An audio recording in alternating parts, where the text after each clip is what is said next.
Well, here in the U.S., the holiday season is upon us. We've got travel, family get-togethers, and gift buying, and all together it can take a hefty toll on the family budget. Private Wealth Advisor Saul Simon is here with us today with tips on how to minimize the financial bleeding. I would imagine if you look around, you've got 5 or 6 people on your gift list, you got your kids, you got the spouse, and it starts to add up after a while. How do you prioritize? I always share with my clients and friends that I'm a big advocate of paying yourself first. And we've been through some very serious issues here in New Jersey and New York with the hurricane. The holidays are approaching. Why not pay yourself first? Why not write down some goals for yourself? Why not share these goals with your family and your friends to be able to have them consciously realize that maybe they should be doing something of the same? And if it's college for your children, or if it's maybe a vacation, if you look back and see what happened over the past couple of weeks, we may be actually looking to put together a rebuilding plan for ourselves. And that could be with furnishings, and that could be with some of the basics. So I really think it's imperative that people communicate, make a difference with family and friends to be able to look at their priorities.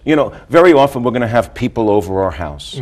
So there's going to be more expenses for food or for travel and gas.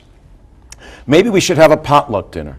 Maybe everybody bring a dish, something special, something that you love to cook, and you get to share it with others. And try to be conscious of not spending all that money this year, and maybe... So you're talking about taking a different look at the gifting aspect of the holidays. Yeah. It's more about being together. It's more about relationship. It's more about love.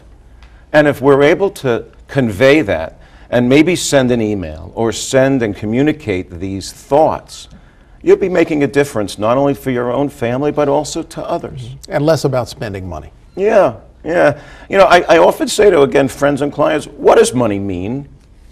And what am I trying to do with my money? And if we're able to actually have a sense as to what is it that money provides, or what is it money that means to me, it could really have an impact on our future and our well-being. Perhaps, or let me ask you this, is there perhaps an extra value, especially in the holiday season, of imposing that kind of thinking on your kids?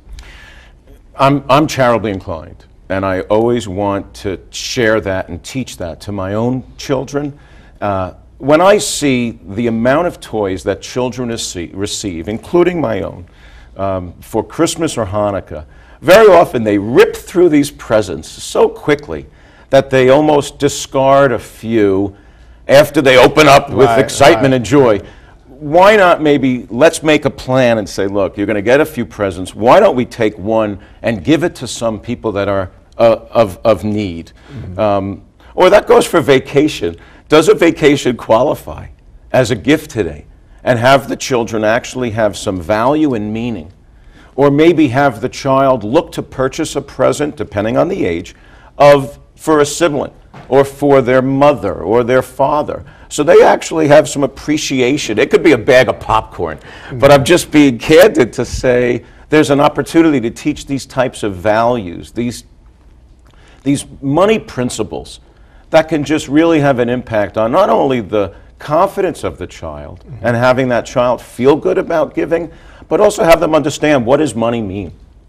And certainly there's an element of receiving in giving a gift. In other words, having a child buy something for somebody else. Yeah, sure, just like it is for you and me when someone makes a present. Very often I've heard from a photographer, they often take a picture of the giver and not necessarily the receiver when the present's being opened, to see and capture that expression. Yeah, because it really makes you feel good. And that goes for even volunteering our time with seniors, or again, helping the needy that's experienced such devastation over the past few weeks. Don't you feel good when someone says, can you help me? And you always step up. We all step up to want to help one another. And I really think now is the time where we've really come together to help one another, and I think that type of impact could have an opportunity not only today but also in the future as we are entering the holidays in sharing the joy and celebration of family and love. And of course, we have to look beyond the holidays as well, before the holidays, because we all end up in January saying, oh my goodness, look what I spent. That's right. And you know, again, if you can't pay for cash, if you can't use cash to pay those presents or those gifts, I really would request that you don't do it. Because if we put that money on plastic, you're going to have a very difficult January. You're going to look back and you're going to say, ooh, look at the mistakes I made. And that's why I say to people, write down certain goals for yourself, pay yourself first, put it in writing. You know, if you're married, maybe your spouse picks a goal, I pick a goal, and then together we can pick a goal so that there creates teamwork, there creates, I want to help you, you want to help me. And it doesn't even have to be only about money, it could be about dieting, it could be about exercise. Sure. And out of doing these things, we get to enhance our relationship, we get to help one another, we get to love one another, be proud of one another and ourselves, and then you get to play bigger games in life. Sure, and manage the money at the same time. And please focus on managing your own money. Thanks, Saul. Always a pleasure to have you. Thank you for having me.